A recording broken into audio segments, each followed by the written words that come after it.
Howdy folks, it is Diecastbuffet here again, and welcome back to a very, very cool NASCAR Diecast review. And today we have a NASCAR Authentics exclusive diecast here, fellas. This is the first ever Joey Gase diecast, I believe, to get made in the Authentics line, and the first ever Rick Ware Racing one to get made in the Authentics as well. And it's a beautiful Davey Allison paint scheme. You could say Davey Allison. You could say, heck, you could even, throw in Ernie Irvin. Who else drove that 28 car in the 90s? I mean, there's so many different drivers that drove the 28. You can even, just a Robert Yates throwback, right? Beautiful Davey Allison 28 car that he made so famous. And I tell you what, this is a very, very cool car from Wave 11 for the NASCAR Authentics line. So over here on the hood, you got in honor of organ donor hero, Davey Allison. Great stuff right there, guys. Registerme.org/28.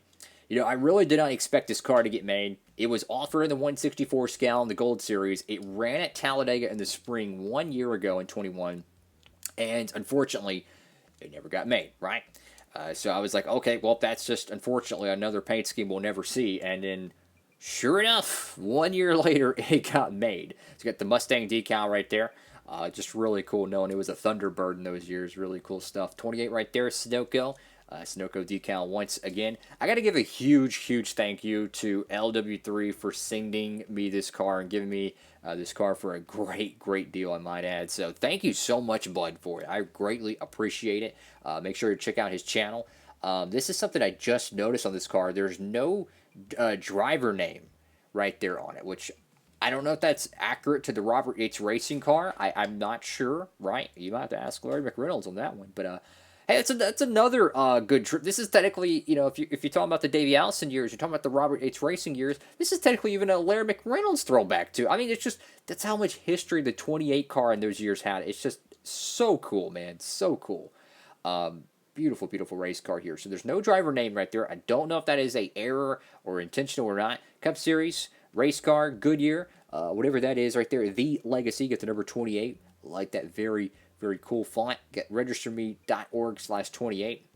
Now, this originally would say Texaco or Haviland or whatever on the side, and this red circle, even on the hood, would be the Texaco T or whatnot. So that's a very cool look. Internal fan right there. Not Cup Series. American Ethanol decal there.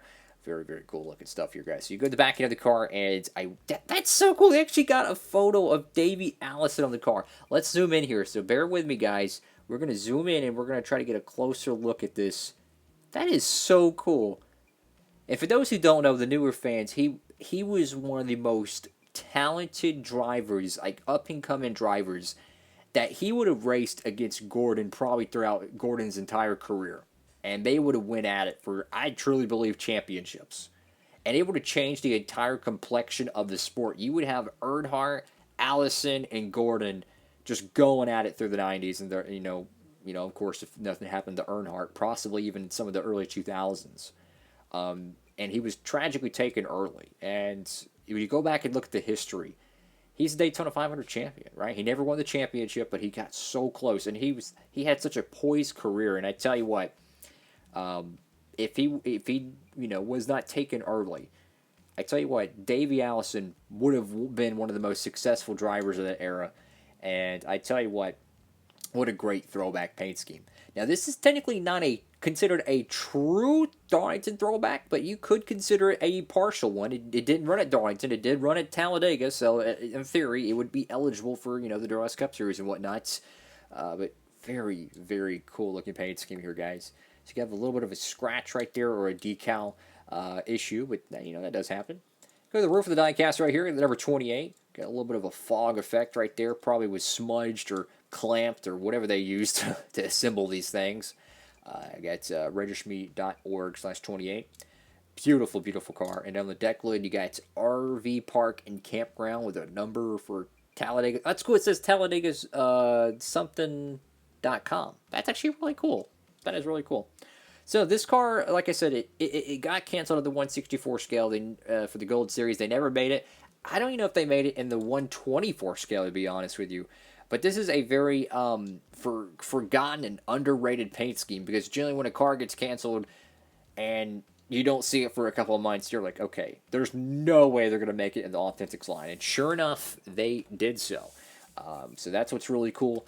The Authentics does save a lot of diecasts that originally don't get a chance to get made, right? And that's why I love a good surprise when it comes to the waves they release. So you got the, this is a, what is this? The free sticker that would come with the package here. Registerme.org/28 Davey Allison. And unfortunately, this is a product of how the materials are made. I guess they can't truly print out the black ink or decal, whatever it may be for the sticker. So you do have kind of a brown tint to it, which I mean, it looks cool because it's, you know, it's retro, but it's not accurate to the real car. So that's one thing to know. On camera, it's a lot darker, and the studio is a lot lighter. But what a great looking diecast, man. This is one of those paint schemes that it's just going to add to your collection. When is the last time I even got a 28 number diecast? I mean, think about that for a second. When was the last time they truly made a number 28 diecast? And it's a unique number, right? It's a unique driver, a Joey Gase diecast. I mean, who would have thought about that, right? So this would be a great paint scheme for your diecast series. It's a unique number. It's a Rick Ware racing car. So you truly think about it. At least I believe it's a Rick Ware racing car. That's what I was told. You think about it, you have the J.J. Yaley 15 Rick Ware racing car getting made, right?